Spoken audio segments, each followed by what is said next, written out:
Assalamualaikum warahmatullahi wabarakatuh. Alhamdulillah kembali bersama dengan saya Wali Rizky dari PT IKA 01 2012. Baiklah, saya akan memaparkan sedikit tentang mata kuliah sistem terdistribusi. Yang pertama saya bahas itu adalah resource sharing. Ya, di mana resource sharing ini adalah motivasi utama dalam mengembangkan sistem terdistribusi. Bisa sharing file antar misalkan dari komputer satu yang jelas ada servernya lah. Resource sharing ada dua macam, yaitu sharing file dan sharing device. File and device.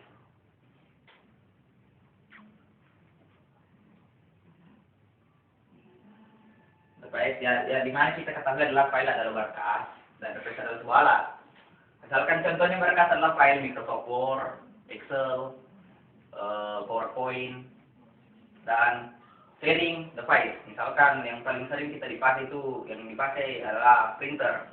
Ya, di mana yang termasuk sharing file, data atau program, atau dengan kata lain sharing file adalah suatu data yang kita punya bisa dibaca atau diakses oleh pengguna komputer lain yang telah terhubung melalui jaringan network.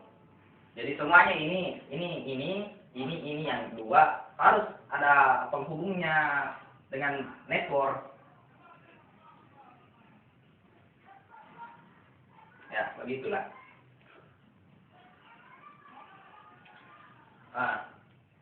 Ya, kita lagi beralih penjelasannya tentang device, di mana sharing device adalah penggunaan suatu device bersama agar dapat meningkatkan efisiensi dan efektivitas kerja.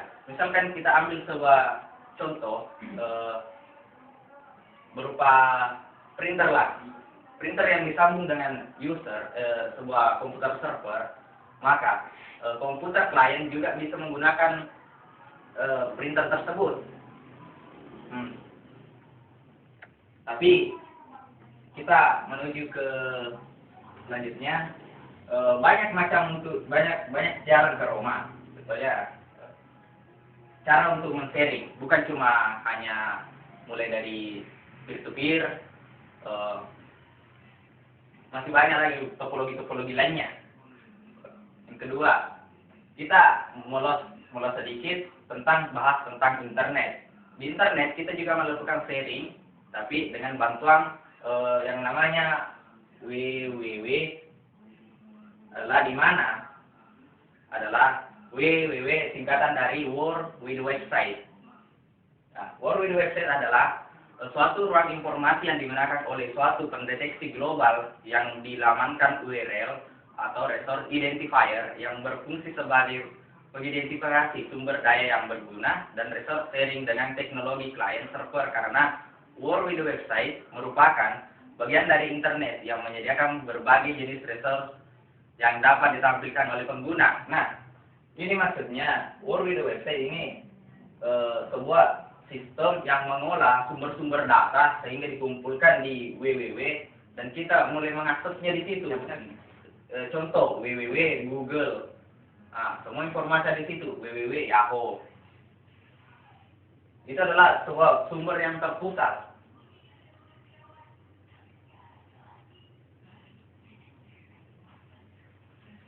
Ya, mohon maaf bila tulisan tidak berkenan di hati.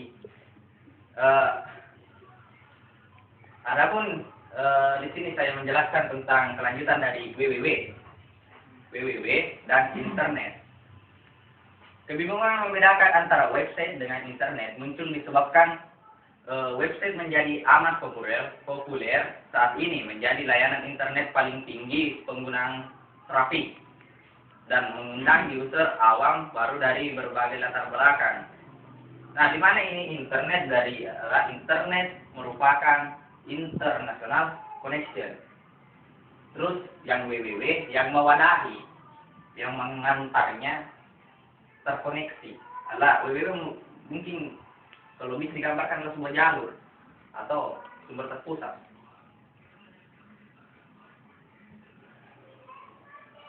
Baik, selanjutnya adalah saya jelaskan tentang cache. Cache adalah sebuah penyimpanan dari asal koleksi data yang digunakan sebelumnya, yang letaknya dekat dengan si peminta data daripada penyedia data. Aslinya COU01. Hal ini diartikan bahwa data aslinya lebih mahal untuk diambil, misalkan dalam waktu akses yang lama, atau untuk dikomputasi ulang dibandingkan dengan biaya membaca dari cache tersebut. Ya, mungkin dari gambaran di sini ketika kita mengakses dalam sharing file, menurut saya data yang terdapat pada sebuah situs mungkin ada juga yang dibayar, ada juga yang tidak gratis. Itu menurut saya.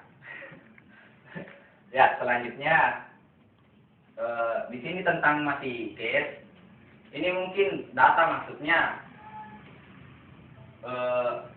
sebuah data ketika di-download itu memakan waktu rentang yang lama jika data itu gratis. Jika beda lagi kalau dibeli, mungkin versinya asli, kalau di download versi bajakan itu. Ya, lanjut. Protokol adalah yang menentukan komponen dan prosedur yang menyediakan komunikasi multimedia, yaitu komunikasi audio, video, dan data real time, waktu yang nyata. Protokol dapat disebut bahasa komunikasi antar komputer dan jaringan. Macam-macam protokol. 1. NetBEUI.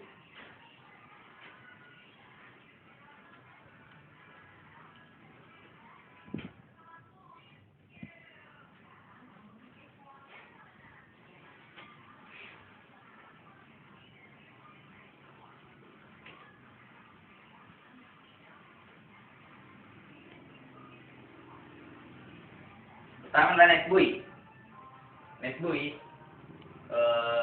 NetBEUI adalah merupakan protokol yang banyak digunakan dalam jaringan lokal berbasis sistem operasi Windows. Protokol ini sangat baik dan cepat untuk bersharing data, namun protokol ini tidak dapat di routing. Ya. Yang kedua,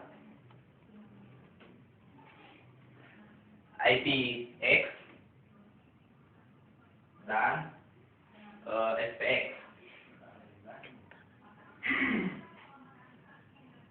Atau Internet Network Packet Exchange dan Square Packet Exchange. Protokol hampir sama, bahkan mirip dengan NetBEUI. Hanya saja perbedaannya protokol ini dapat di routing, jadi dapat memungkinkan terjadinya MAN. Ya, lanjut.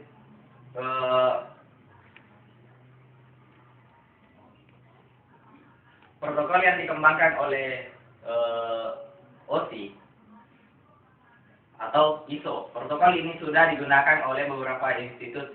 Sayangnya segala informasi tentang protokol ini harus dibeli melalui ISO, dan hal ini yang menyebabkan perkembangan ISO atau OSI atau yang dibilang Organisasi Standar Internasional menjadi lambat.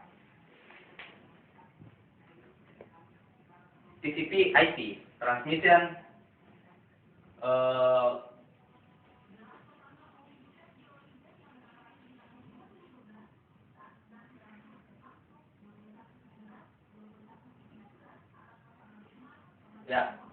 TCP/IP atau lebih dikenal dengan singkatan Transmission Control Protocol atau Internet Protocol adalah protokol yang menggunakan jaringan global karena memiliki sistem pengalamatan yang baik dan memiliki sistem pencetakan data. Saat ini terdapat dua versi TCP yang berbeda dalam sistem penomoran.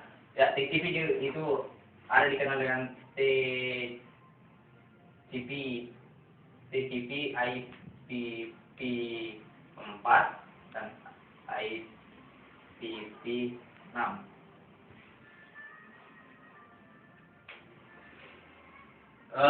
TCP gimana? Adalah protokol yang digunakan jaringan global karena memiliki sistem pengelamatan yang baik, memiliki sistem pencetakan data. Saat ini terdapat 2 versi TCP. Itu seperti kan kita lihat sini. Yang berbeda dalam sistem penomoran yaitu IP versi 4 adalah 32 bit dan yang 118 bit. Ya, mungkin di sini sudah sangat jelas perbedaan dan penggunaan, mungkin secara kualitas juga sudah beda. Ya, sekian dari saya. Mohon maaf jika kata-kata yang kurang berkenan, apalagi tulisan yang kurang memadai. Wabillahi taufiq wal hidayah. Assalamualaikum warahmatullahi wabarakatuh.